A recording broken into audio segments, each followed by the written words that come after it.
Good morning students. आज आपको Switzerland की संघीय सरकार के कार्य और शक्तियों के बारे में बताया जाएगा। स्विट्ज़रलैंड की संघीय सरकार के कार्य और शक्तियाँ।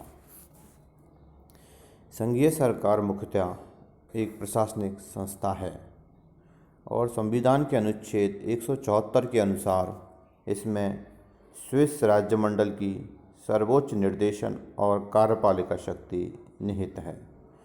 प्रशासनिक शक्तियों के अतिरिक्त संघीय सरकार को कुछ महत्वपूर्ण विधायी, वित्तीय और न्यायिक शक्तियां भी प्राप्त हैं। नवीन स्विस संविधान के अनुच्छेद 180 से लेकर 187 में संघीय सरकार के कार्यों और शक्तियों की एक लंबी सूची दी गई है, जो निम्न प्रकार से है।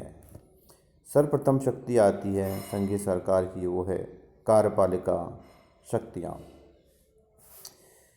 संघीय सरकार स्विस राजमंडल की सर्वोच्च कार्यपालिका सत्ता है और इस क्षेत्र में उसकी शक्तियाँ निश्चित रूप से बहुत अधिक व्यापक है। कार्यपालिका क्षेत्र में स्विस सरकार को कौन कौन सी शक्तियाँ प्राप्त है, वो निम्न है। नंबर 1, यानी कार्यपालिका शक्तियों में कौन सी शक्ति आती हैं, वो उसमें है। नंबर 1, सरकारी नीति का निर्धारण और जनता का सरकार से संबंध। संघीय सरकार सरकारी नीति के लक्ष्य तथा इन लक्ष्यों की प्राप्ति के साधन निर्धारित करेगी। यह सरकार के कार्यों का नियोजन करेगी तथा उनमें समन्वय भी स्थापित करेगी। यह जनता की समय समय पर तथा पूर्ण रूप से अपनी गतिविधियों की जानकारी देगी और यह जानकारी केवल उस समय दी जाएगी, उस समय नहीं दी जाएगी जबकि निजी या सार्वजनिक हित में ऐसा करना उचित न हो। तो इस प्रकार से सरकारी नीति का निर्धारण और जनता से सरकार से संबंध स्थापित करना, ये कार्यपालिका शक्ति के अंतर्गत आता है। दूसरा आता है इसमें शासन व्यवस्था का संचालन। संघीय सरकार संघीय विधियों तथा आदेशों के अनुसार समस्त राज्यमंडल में प्रशासन को नियंत्रित करती है। स्विस संविधान के उपबंधों, संघीय संसद द्वारा निर्मित विधियों, अध्यादेशों और संघीय सर्वोच्च न्यायालय के निर्णयों को कार्यरूप प्रदान करने का दायित्व भी संघीय सरकार पर ही है। संघीय सरकार को उन सभी पदों पर नियुक्ति करने का भी अधिकार प्राप्त है जिन पर नियुक्ति की शक्ति संघीय संसद, संघीय सर्वोच्च न्यायालय या अन्य किसी संघीय प्राधिकारी को प्रदान नहीं की गई है। कार्यपालिका शक्तियों में तीसरी आती है वैदेशिक संबंधों का संचालन। संघीय सरकार स्विट्जरलैंड के हितों को दृष्टि में रखते हुए वैदेशिक संबंधों का भी संचालन करती है। यह विदेशों में स्विट्जरलैंड का प्रतिनिधित्व करती है, यह विदेशों से संधियाँ भी करती है तथा उन्हें स्वीकृति के लिए संघीय संसद के सम्मुख भी प्रस्तुत करती है। अगला है इसमें आंतरिक और बाहरी सुरक्षा। बाहरी आक्रमण से स्विट्जरलैंड की स्वतंत्रता तथा तटस्थता की रक्षा करना तथा आंतरिक क्षेत्र में शांति और व्यवस्था बनाए रखने का दायित्व भी संघीय सरकार का ही है। संघीय सरकार इसके लिए आवश्यक कदम उठाती है। इस हेतु संघीय सरकार सीमित समय के लिए अध्यादेश भी जारी कर सकती है। अगला इसी में है संघीय सेना पर नियंत्रण। संघीय सरकार को संघीय सेना पर भी नियंत्रण की शक्ति प्राप्त है। यदि संघीय संसद की बैठक न हो रही हो और सुरक्षा की दृष्टि से ऐसा करना आवश्यक हो तो संघीय सरकार स्वयं ही अपनी इच्छा से सेना का प्रयोग कर सकती है।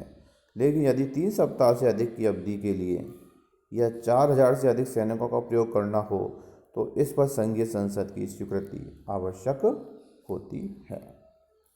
अब इसमें अगली शक्ति, दूसरी शक्ति आती है, वो है विधायी शक्तियाँ। संघीय सरकार को विधायी क्षेत्र में भी महत्वपूर्ण शक्तियाँ प्राप्त हैं।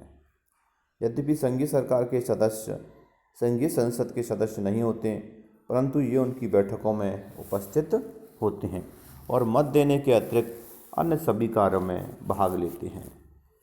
संघीय सरकार स्वेच्छा से विधानमंडल के सम्मुख विधेयक प्रस्तुत कर सकती है और संघीय संसद भी संघीय सरकार से किसी विषय पर विधेयक प्रस्तुत करने के लिए कह सकती है। व्यवहार के अंतर्गत लगभग 95% विधेयक संघीय सरकार के द्वारा ही प्रस्तावित किए जाते हैं। संघीय सरकार को संविधान संशोधन संबंधी विधेयक प्रस्तावित करने का भी अधिकार प्राप्त है। संघीय संसद के दोनों सदनों में साधारण सदस्यों द्वारा जितने भी विधेयक प्रस्तावित किए जाते हैं उन सब को सर्वप्रथम संघीय सरकार से संबंधित सदस्यों के पास उनके विचार के लिए भेजा जाता है और उसके बाद ही संघीय संसद उन पर विचार करती है।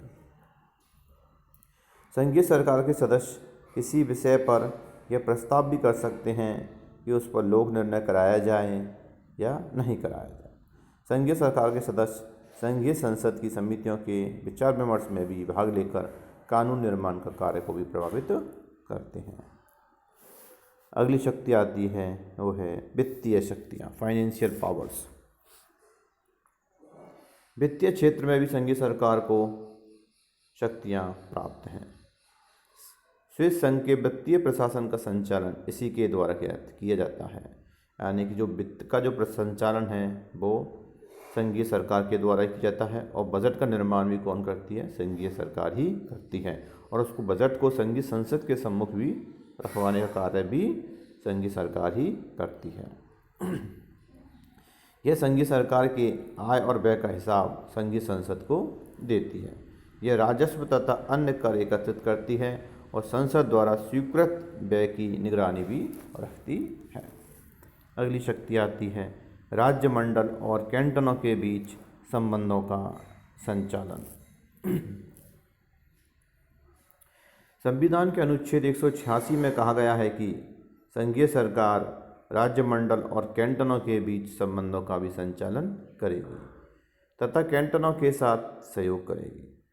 यानी कहने का तात्पर्य यह है कि जो संघीय सरकार है, जो वो राज्य मंडल और जो कैंटन है राज्य हैं, उनके बीच आपस में मधुर संबंध कायम रखेगी तथा उनके बीच सहयोग भी करेगी। संघीय सरकार को कैंटनों के प्रशासन पर भी कुछ अधिकार प्राप्त हैं। वह कैंटनों के संविधानों की क्रियान्विति की जांच करती है एवं उनके संशोधन पर स्वीकृति देती है। वह कैंटनों के वित्तीय, सैनिक तथा प्रशासनिक कार्यों का भी निरीक्षण करती है। कैंटनों की विधानसभा द्वारा पारित कुछ विधियों पर भी संघीय सरकार की स्वीकृति अनिवार्य होती है। अगली शक्ति आती है संकटकालीन शक्तियाँ, इमरजेंसी पावर्स।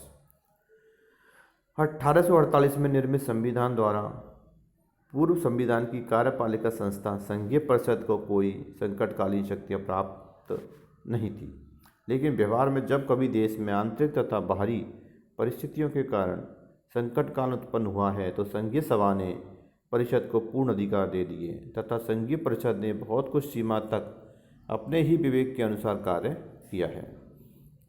वर्तमान संविधान में भी कार्यपालिका संस्था संघीय सरकार को कोई संकटकालीन शक्तियाँ प्रदान नहीं करता है, लेकिन विगत इतिहास और व्यावहारिक स्थितियों को दृष्टि में रखते हुए संभावना यह है कि संकटकालीन परिस्थितियों में संघीय सरकार विशेष शक्तियों का प्रयोग करेगी। संकटकालीन परिस्थितियों का सामना व्यवस्थापिका नहीं बल्कि कार्यपालिका ही कर सकती है तथा कार्यपालिका संस्था संघीय सरकार संकट काल में अतिरिक्त शक्तियों का भी प्रयोग करे, अधिक शक्तिशाली हो जाए, यह नितांत स्वाभाविक ही है। इस प्रकार आज आपको स्विट्जरलैंड की संघीय सरकार के कार्यपालिका शक्तियाँ, विधायी शक्तियाँ, वित्तीय शक्तियाँ एवं राज्यमंडल कैंटनों के बीच संबंधों का संचालन एवं संकटकालीन शक्तियों के बारे में बताया है। धन्यवाद।